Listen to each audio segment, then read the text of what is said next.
selamat pagi, siang, dan sore. Pada video kali ini, kami ingin mempresentasikan visualisasi data kami mengenai presentasi rumah tangga menurut jenis kelamin, umur, status perkawinan, kepala rumah tangga, lokasi, dan rentang tahun dari 2009 sampai 2024. Pertama-tama, perkenalkan saya Stefani, dan di sini ada rekan-rekan saya, yaitu ada Atalia Putri, ada Jalva Kaira, ada Dami Sekar, dan ada Valencia Maura. Ini adalah data mentah yang akan kami presentasikan dan visualisasikan, dan ini adalah contoh visualisasi datanya. Terlebih dahulu, kita akan membahas tren gender perempuan dari tahun 2009 sampai 2024. Terlihat dari tren di atas, yang paling tinggi garisnya adalah yang berwarna ungu, yaitu cerai mati atau bisa kita sebut janda. Dan yang paling rendah adalah yang berwarna biru, yaitu belum kawin, setelah itu kawin yang berwarna merah, dan setelah itu cerai mati. Pada tahun 2024, yang berstatus cerai mati atau janda memiliki angka yang paling tinggi, yaitu 73,9%. Jadi, proporsi janda meningkat, yaitu 3,39% dari tahun 2009 sampai 2024. Dan untuk status cerai hidup di tahun 2022, yang paling tinggi yaitu 16,7%. Dan untuk status belum kawin, yaitu dari tahun 2009 sampai 2024 itu menurun drastis, yaitu sampai di angka 4,35%. Oke, selanjutnya tren kepala rumah tangga laki-laki.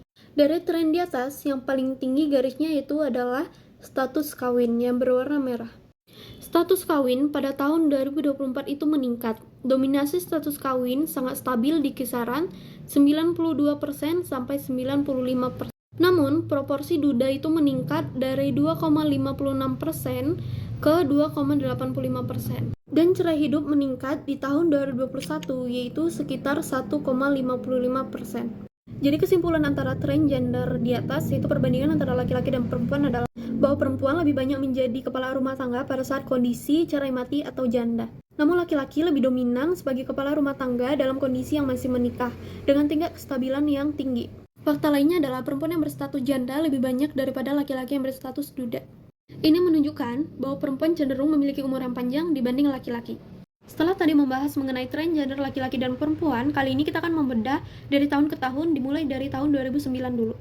Yang di atas, visualisasi data kepala rumah tangga perempuan, dan yang di bawah, kepala rumah tangga laki-laki. Yang perempuan terlihat cerai mati mendominasi, yaitu 69,70%. Dan untuk yang laki-laki yang mendominasi adalah kawin, yaitu 94,64%. Untuk laki-laki, status kawin mendominasi sekitar 92-93% dibanding perempuan yang hanya 8,32%. Pada saat status belum kawin, perempuan cenderung lebih tinggi menjadi kepala keluarga dibanding laki-laki. Dan untuk cerai hidup dan juga cerai mati juga perempuan cenderung lebih tinggi menjadi kepala keluarga dibanding laki-laki. Pada tahun 2010, untuk kepala rumah tangga perempuan yang mendominasi masih cerai mati, dan yang persenannya paling kecil adalah kawin. Karena pada saat status kawin, yang cenderung menjadi kepala rumah tangga adalah laki-laki. Ini untuk perbandingan gendernya, laki-laki mendominasi sebagai kepala rumah tangga pada saat status kawin. Sedangkan perempuan mendominasi di status belum kawin, cerai hidup, dan cerai mati. Selanjutnya, pada tahun 2011, cerai mati terhadap kepala rumah tangga perempuan semakin meningkat dari 64% sampai 66%.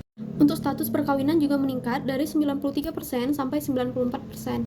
Pada data tahun 2012 bisa kita lihat bahwa untuk status perempuan di mana dia berstatus dominannya itu lebih ke arah cerai mati. Tetapi untuk status yang laki-laki pada tahun 2012 itu lebih dominannya kepada laki-laki berstatus yang sudah menikah. Nah, lalu di gambar selanjutnya itu kita perbandingkan juga melalui gambar visualisasi yang lebih memudahkan kita dalam melihat antara gender perempuan dan laki-laki, yang dimana untuk gender laki-laki itu lebih dominan, lebih tinggi statusnya dalam status perkawinan daripada perempuan. Nah, data ini pada tahun 2012 itu menggambarkan bahwa cerai mati dan cerai hidup itu setiap tahun itu meningkat yang dialami oleh perempuan. Nah, selanjutnya pada tahun 2013 bisa kita lihat untuk gambar perempuan itu tidak terlalu jauh berbeda dengan tahun sebelumnya, dan juga kesetaraan gender yang laki-laki juga tidak jauh berbeda sama grafik yang sebelumnya gitu ya. Tetapi yang membedakan di sini itu adalah peningkatan pada angka cerai mati dan cerai hidup itu juga sama-sama naik, tapi tidak jauh naiknya, hanya sedikit-sedikit pelan-pelan naik gitu. Yang membedakannya adalah itu. Dan juga untuk status belum kawin itu sudah mulai agak menurun. Nah, pada tahun 2013 ini juga terjadi krisis ekonomi global, dan juga pandangan masyarakat terhadap perceraian itu mulai terbuka.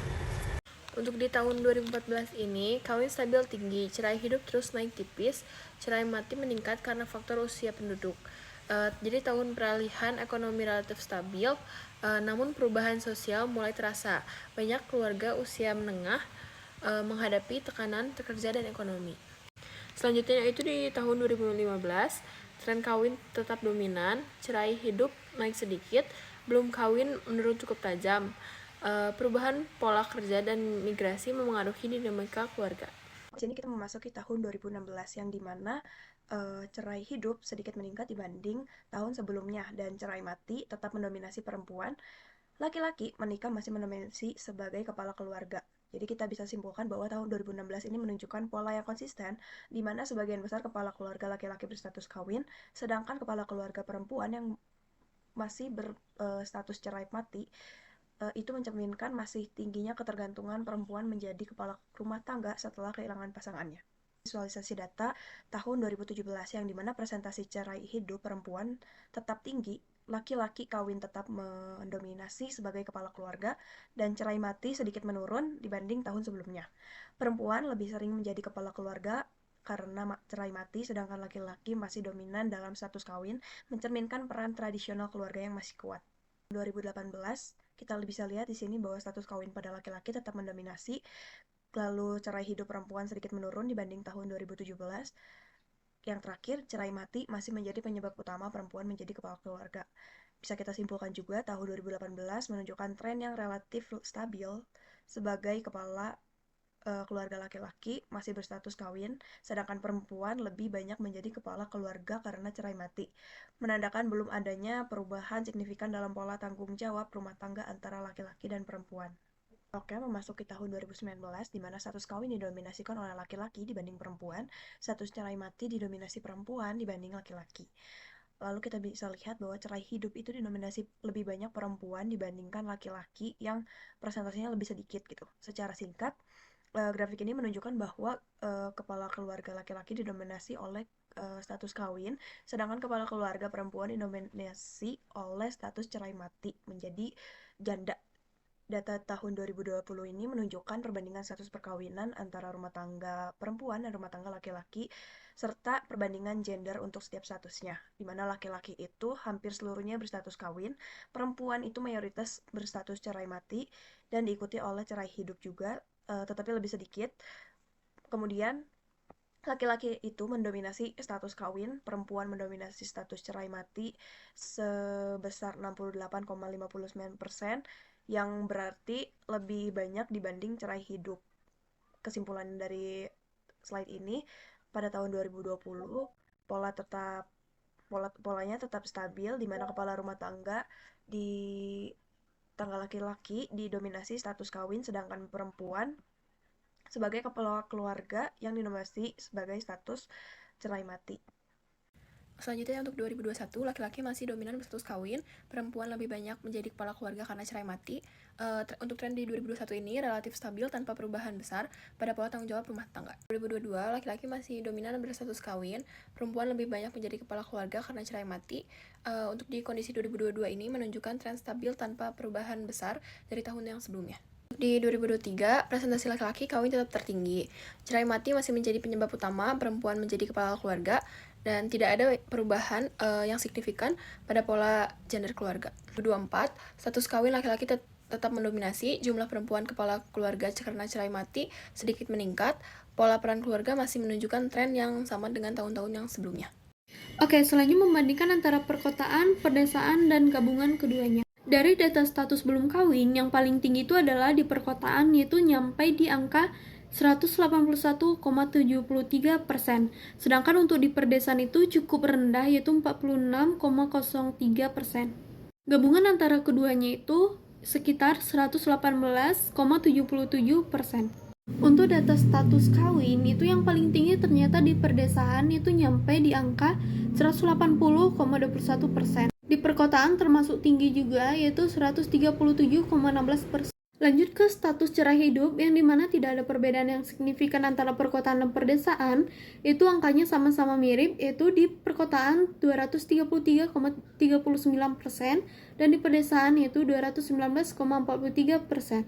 Oke, yang terakhir adalah status cerai mati, yang dimana di perdesaan itu menyentuh angka 1154,28, untuk yang di perkotaan itu tuh 1047,74. Ini angkanya sama-sama tinggi. Selanjutnya kita masuk ke analisis. Yang pertama adalah audiens. Siapa sih audiens dari data rumah tangga tersebut? Yang pertama adalah pemerintah dan pembuat kebijakan seperti Badan Pusat Statistik atau BPS, Bappenas, dan pemerintah daerah. Mereka memakai data ini untuk merancang kebijakan sosial, program kerja keluarga, perumahan, bantuan sosial, atau pemberdayaan perempuan. Dan yang kedua adalah organisasi non-pemerintahan atau NGO dan lembaga sosial seperti lembaga yang fokus pada pemberdayaan perempuan, keluarga, dan anak. Misalnya untuk dukungan janda, perempuan kepala keluarga, atau keluarga muda di desa. Dan yang ketiga adalah lembaga pembangunan dan donor internasional, itu seperti UN Women, UNICEF, UNDP, dan World Bank. Dan yang keempat adalah perencanaan pembangunan LSM lokal, yaitu perencanaan tata kelola dan program pemberdayaan desa. Oke, lalu selanjutnya masuk ke analisis yang kedua, yaitu tujuan.